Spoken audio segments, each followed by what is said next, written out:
हजारों वर्ष पूर्व कुमंद्रा नाम का एक अद्भुत राज्य था। ये ड्रैगनों की भूमि थी जो मानवों के साथ रहते थे।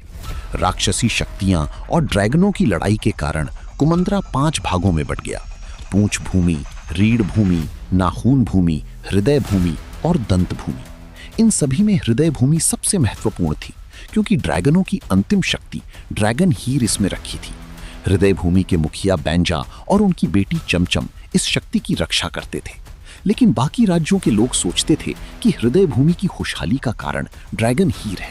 लेकिन मुखिया बैंजा ने सभी राज्यों के मुखियाओं को एक करना चाहता था, इसलिए मुखिया बैंजा ने सभी को भव्य दावत पर बुलाया। दावत के दौरान दंत भूमि की राजकुमारी ने चमचम से दोस्ती कर ली। चमचम ने उस पर भरोसा किया और उसे ड्रैगन हीर दिखाने ले गई, लेकिन वहां जाते उसने अपना असली इरादा दिखा दिया। जब बैंजा को यह पता चला तो वो तुरंत वहां पहुंच गए। बैंजा एक महान योद्धा थे। उनकी तलवार इतनी तेज और शक्तिशाली थी कि कोई भी उनके सामने टिक नहीं पाता था। फिर भी उन्होंने युद्ध करने के बजाय सभी को समझाने की कोशिश की, लेकिन तभी अचानक किसी ने मुखिया बैंजा को तीर मार दिया। वो घायल और सारे मुखिया ड्रैगन हीर को उठाने लगे। धक्का मुक्की और लड़ाई के बीच ड्रैगन हीर जमीन पर गिर गया और टूटकर कई टुकड़ों में बिखर गया। जैसे ही ड्रैगन हीर टूटा, भयानक राक्षसी शक्तियां वापस लौट आई।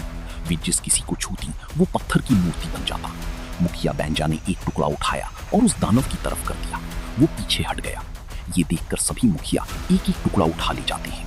मुखिया बैंजा ने एक टुकड़ा अपनी बेटी चमचम को दिया और कहा, तुम्हें सभी भूमियों को फिर से एक करना होगा। इसके बाद उन्होंने अपनी बेटी को बचाने के लिए उसे नदी की ओर धकेल दिया। चमचम नदी में बहती चली गई, जबकि उसके पिता पत्थर की मूर्ति बन गए। वीडियो अच्छी लगी तो लाइक करें और चैनल को सब्सक्राइब करें।